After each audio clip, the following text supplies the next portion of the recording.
Hi there, and welcome to Peninsula Players Presents, the history of Peninsula Players Theater. And I'm here again with Audie. Hello, Audie. Greg, How are you? I'm perky. Okay.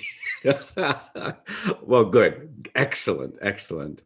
So, in celebration of Black History Month, we're continuing to tell the story of Hilda Simms, a Black actress who not only trod the boards at Peninsula Players Theater, but who had an extraordinary life and career.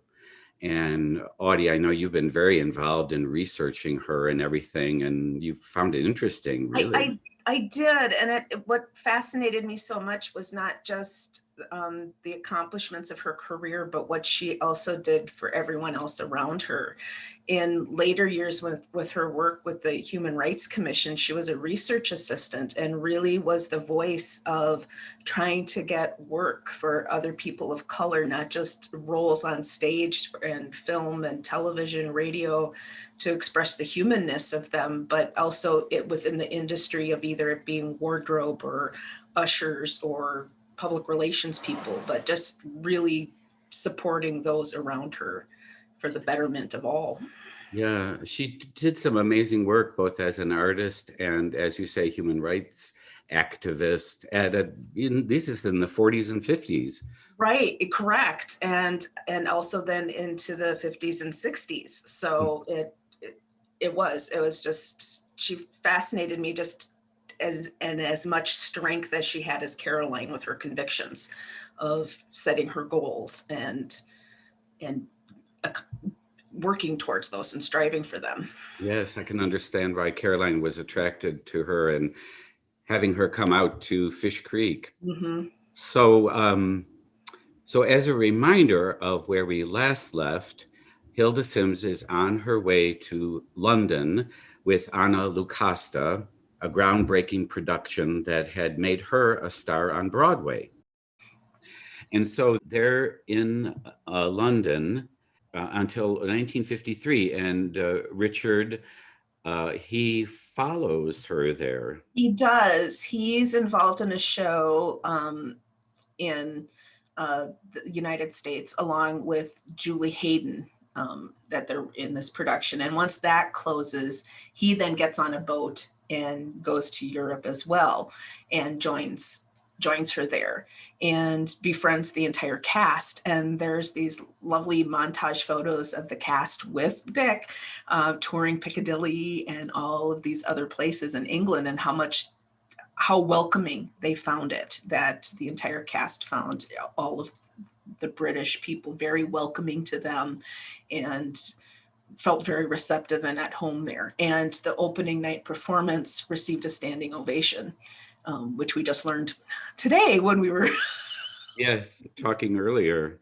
And also, Londoners were fighting against racial prejudice, and Hilda was able to speak about this. She did. There was a committee that was fostered, and I found this article where she's kind of quoted and mentioned and says, this everywhere, this just needs to cease, and we need to look at this and keep our eye on it. Mm-hmm.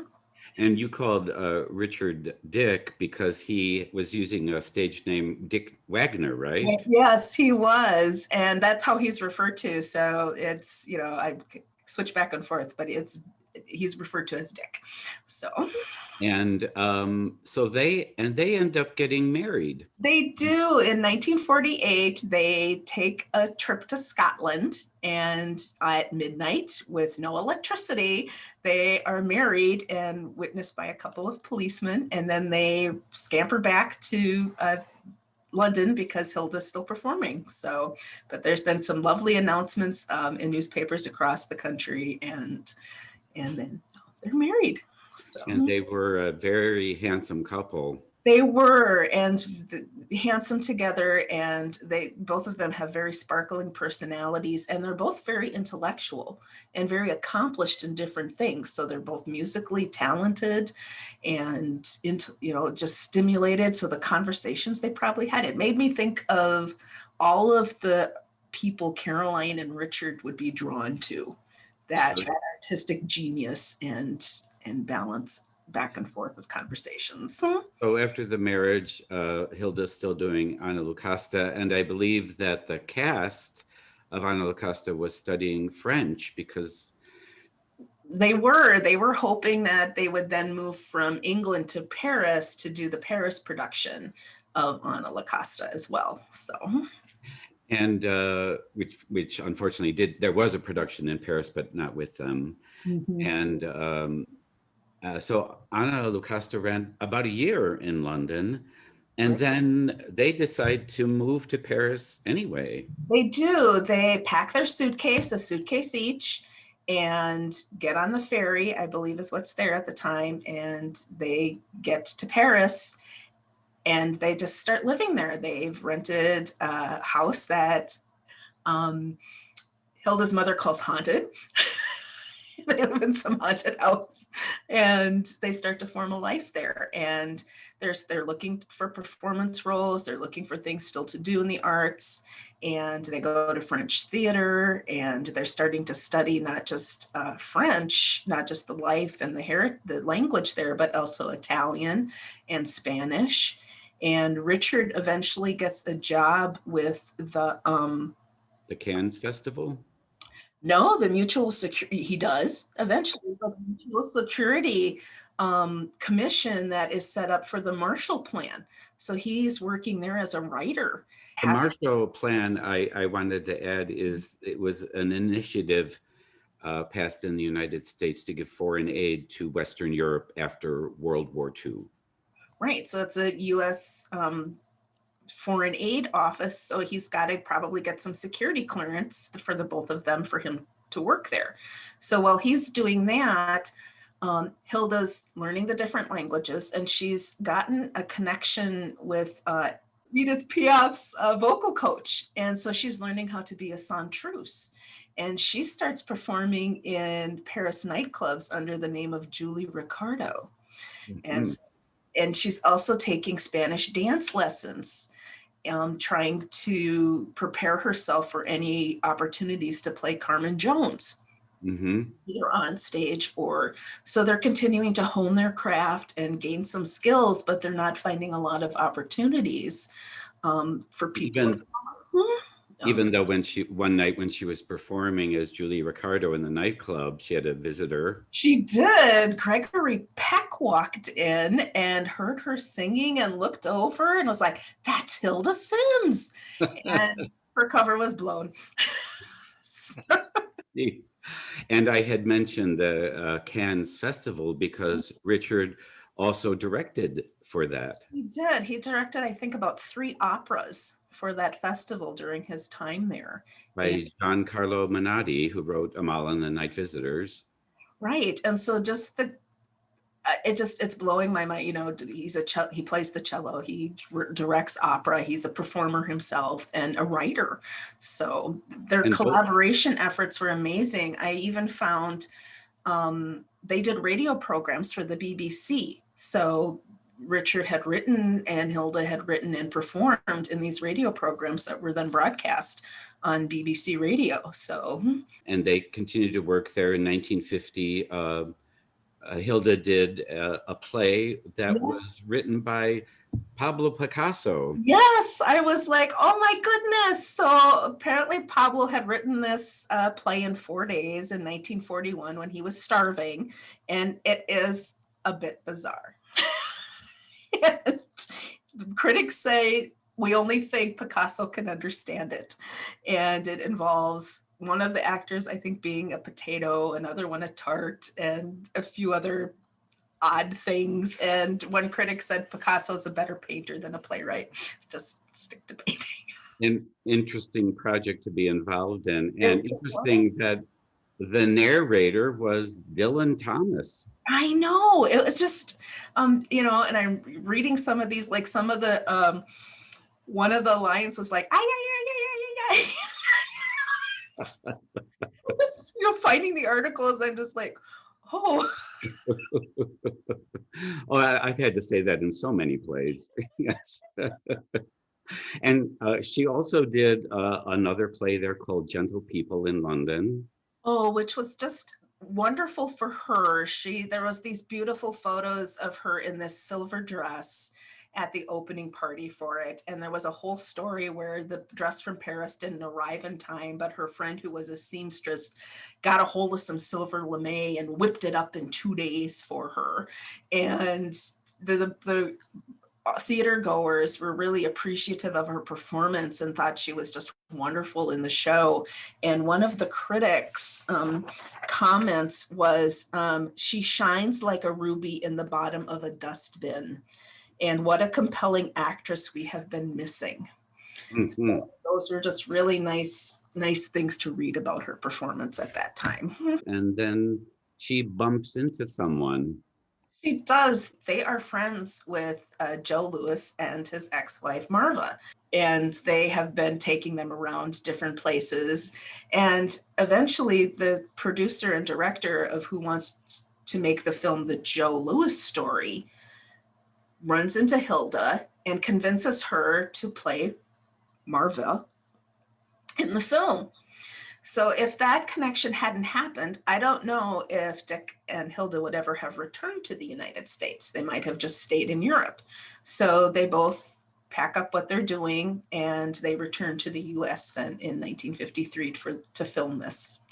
Which they film in upstate New York. Mm-hmm. And when she gets back, she has a chance to visit Minneapolis again. She does. She hasn't seen her family in about 10 years. And there's these lovely photo spreads in the Minneapolis paper of her and all of her siblings and just the bright, shiny faces. And everybody's so happy to be together again. And they get to meet Dick for the first time. So that's. And then she's in Chicago and is interviewed on WGN. She is, because that Dick is from Chicago. So his dad was a famous painter and used to teach at the Art Institute there. So they go to visit family and she's interviewed there and they go to have dinner at Ricardo's again at some point. And Good. And continue to then help promote the film. And now they're in the US for a bit. And she does. In 1953, the same year, she receives honors from the Minneapolis Urban League. Correct, she does. And in 1954, she does the film The Black Widow. And also, so in 54, now she's in New York. She is. And another friend of hers, who is Sugar Ray Robinson's sister, is a disc jockey on the Italian-speaking station WOV. So all day it's in Italian, and then at night they switch formats and do things in English. Well, she hosts a radio program, and she's going to go on vacation to visit her brother in Paris. And so Hilda takes over, and Richard starts writing programming for her. And she does so well that they keep her on permanently as a daytime radio host. So. Mm-hmm. And while she's in New York, she gets honored by the New York City YMCA. Mm-hmm. Right, because she's very active in helping the Boy Scouts and their teams there. She continues to perform for fundraising functions for community events and is very much trying to support, again, the community and uplift people within that aspect. And then in 1955, there's something called the Philco Television Playhouse. Yes, and this was fascinating to learn about. So we know that there is perhaps some civil unrest going on within this time frame. And in 1955, on October 2nd, is when the television film A Man is 10 Feet Tall was broadcast.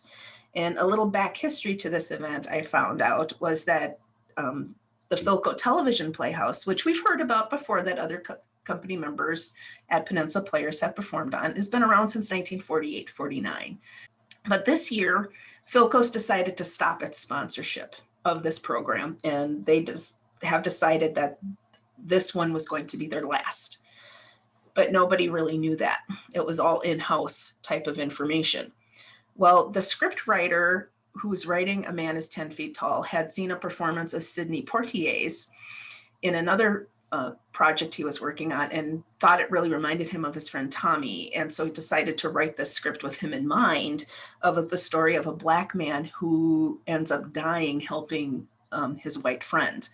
And Hilda is cast as Sidney Poitier's wife. Mm-hmm. So at 9 o'clock on October 2nd, the broadcast starts at NBC Studios. And I was reading a back issue of TV Guide from a different time period of somebody who was there who said then at 10 o'clock, every phone on the floor of the 8th floor of NBC was ringing and ringing with complaints. And it was mostly from southern states expressing a complaint that how dare Philco and NBC sponsor something that shows an interracial marriage. And people didn't realize that they thought Hilda was a white actress, not a Black actress. And this is something that Hilda had to, fighting and struggling with, that her skin tone was lighter. And so they thought that was going on. And so there was this boycott that then started across the country from southern states of boycotting Philco products. And all of this other stuff was going on. So screenwriter and Sidney Poitier ended up getting Emmy nominations and winning awards, other awards for this. So it was a very critically well acclaimed production and that she was involved with, but there was a little bit of this tension where that was going on.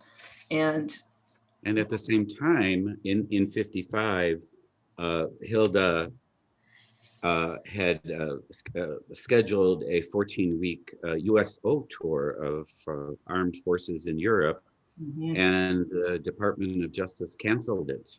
They did, and they canceled the tour, and they didn't approve her passport. So I don't know when this passport issue came up, if it was before this television film came out or after the television film came out.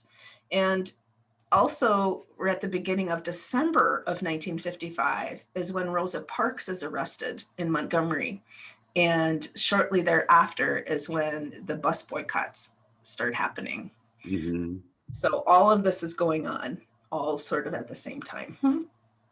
That one of the results of the Department of Justice denying her passport and the scheduled tour was they were concerned with if she had any communist affiliation, and she basically became blacklisted in films. And she never did do another film after that, which is semi-ironic because within days after all of this, on December 11th, Sidney Poitier then signed a contract to portray that character in a film, in the film version of this story. So it's the contrast between of what's going on with Sidney versus what's going on with Hilda. It was fascinating to me, and nobody has the answer. Nobody knows what's. And one of the results of this Hilda being blacklisted was when they filmed Ana Lucasta, which she had done in New York, Chicago, and London. She was not cast, and it was filmed with Eartha Kitt and Sammy Davis Jr. instead. And in fact, Earl Hyman, who was involved in that production with Hilda, refused to do it. Right. He was offered the role in the film, and he said no, because Hilda's the only Anna, and no, he wouldn't do it.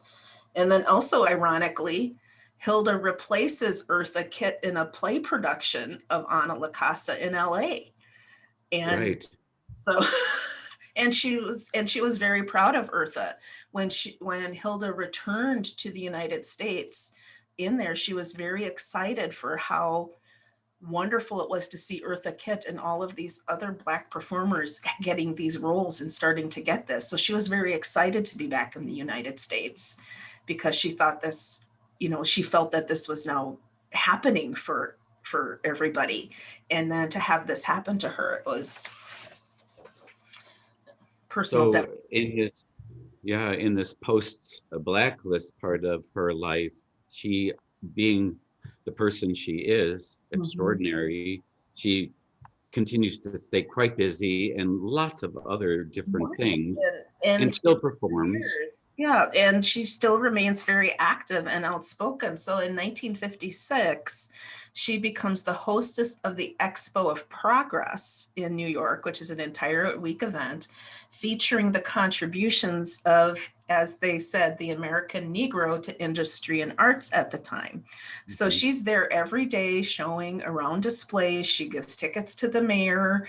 Ed Sullivan is even involved, and she gives awards to Ed Sullivan for for his support and helping to uplift different races in his on his television program, and so she still remains very active within that.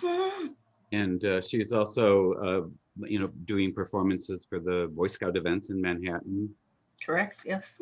And then in 57, she does another stage play, Dulcinea. Yes, and that's at the White Barn in Westport, Connecticut, and is set in 16th century Spain. Mm. Like so many plays are. Like so many, yes. And that was by Gaston Batti, I think. And then in 1958, something which is going to bring us to background to Peninsula Players happens. There's a production of A Streetcar Named Desire planned. Yes, there is. And Tennessee Williams has given permission for an all-black cast to produce The Streetcar Named Desire at the Carnegie Playhouse in New York. And Hilda is cast to play Blanche Dubois. And the setting of the play is going to be moved to New Orleans. And Miss Simms will play Blanche as a Creole, a mix of French, Spanish, and Negro ancestry. And she told New York interviewers that I feel it will be altogether plausible for Blanche to be of Creole heritage. There are Creoles in New Orleans who came from aristocratic backgrounds, not unlike that of Blanche. I want the role because I think it's a fine role in a marvelous play. I haven't had a chance to develop as an actress there with the kind of roles I've been offered. And I hope the version of Streetcar won't be sensationalized on the basis that it is a gimmick production. Mm-hmm. And so she was very excited for this. And as she said, a role of credibility. In 1953, when she returned to the United States in Jet magazine, she said even the roles she was getting offered in Britain at the time weren't of this caliber, and that the characters would often kill themselves at the end. So she was, she's trying to be an artist. And but unfortunately, this production didn't happen in New York. It didn't happen in New York. And what was going on was Tennessee Williams' latest play, Sweet Bird of Youth, was about to be open at the same time, apparently, that this was going to be running. So either Williams or its director, Elia Kazan, didn't want the competition. And so that Streetcar never did happen as well. So but Caroline Fisher is in she's New York. in New York in 1958, and she knows Dick, and I'm sure that they've run together probably socially at this time. So when she's preparing for the 1959 season, she said, Hilda, you come be Blanche and come to Door County. And do Streetcar in Fish Creek. In Fish Creek, yes. And I'm sure Hilda said, where? And after Hilda performs that, she is then again interviewed by Jet magazine. And I told Greg that I had heart palpitations after finding this, because I finally saw a photo of Blanche in The Streetcar Named Desire at Peninsula Players. So there's Hilda, and I believe Gail, and I think Pat Dickey was the other actress, or Linda Segal. I can't identify them because I don't have playbills, but there they are in Jet magazine. And Hilda had just finished wrapping up at Fish Creek and was about to present a one-woman show of letters. She was just trying to catch producers' eyes to be involved in something. So she rented a space herself and was going to present all of these letters from famous women over history in a dramatic piece that she had put together herself to just get somebody to pay attention to her again. And Sidney Harris saw the production at the Players and seemed to like it. He did. He had leaned over to Heloise at one point and expressed, "Oh my gosh, she is Blanche." And so it was just very, encouraging to hear that as well. So. Yes, it was. And actually, my Streetcar was in my first season in 1988. That was one of the shows we did that year. It's a great play. It is. I don't think it's been done since then, Greg. Oh. Shush. So that was in 1959. And as we said, we've in the last two interviews, we talked about that year at the Players. So this is an expansion from that time. But and also these are just such interesting lives we're talking about. And in 59, Richard Angarola, her husband, his career was kind of blossoming in TV. It was. It's the first time that then he's now getting some roles in television programming. And it was an episode of The Twilight Zone that he was in that year, and then Mike Hammer. And I know later on he's a love interest of Rose Marie on the Dick Van Dyke Show later in his career. And he's just really starting to blossom in that. And I think a lot of his acting roles are now in casting are taking him to Hollywood, and she's still in New York, but that's where her artistic base is. And I think there's travel things that go on between the two of them. And I think there's, unfortunately, whatever happens with couples, but they do eventually become divorced. And the next year in February of 1960, she does another show on Broadway, Cool World. She does, and it's a fascinating play in that it looks at drug abuse and the kids of Harlem. So it's a huge cast, and there's a very young Billy D. Williams in the production and a Cicely Tyson, and I believe these are their Broadway debuts. And Roscoe Lee Brown, who has just a wonderful baritone voice, as does James Earl Jones. I'm just like, wow, reading those names in that playbill. And Hilda, there was two characters that were in that show, and she was talking to to the writer. Why don't you just combine the two? And he was like, that's a great idea, and you play them. And so she was a secretary, and there's within there, but unfortunately the production only ran 2 nights and then it closed. So and unfortunately Cicely Tyson just recently passed away, sad to say. Later that year, in September of 1960, Hilda wrote in the Pittsburgh Courier an article entitled, "I'm No Benedict Arnold." Correct. And so I looked it up, and there's no byline, so it wasn't sure. So it's biographers are saying then that she wrote this herself as opposed to, but it's like as if she's a conversation with a reporter talking about her passport being denied in 1955. So we still don't exactly know when that happened, but this article came out in September. And then in Jet of November, so within 2 weeks later, supposedly her passport has been approved, and now she can go back and entertain troops for the USO. So if she hadn't had written that letter, I don't know if that would have been possible. So here she is advocating for herself to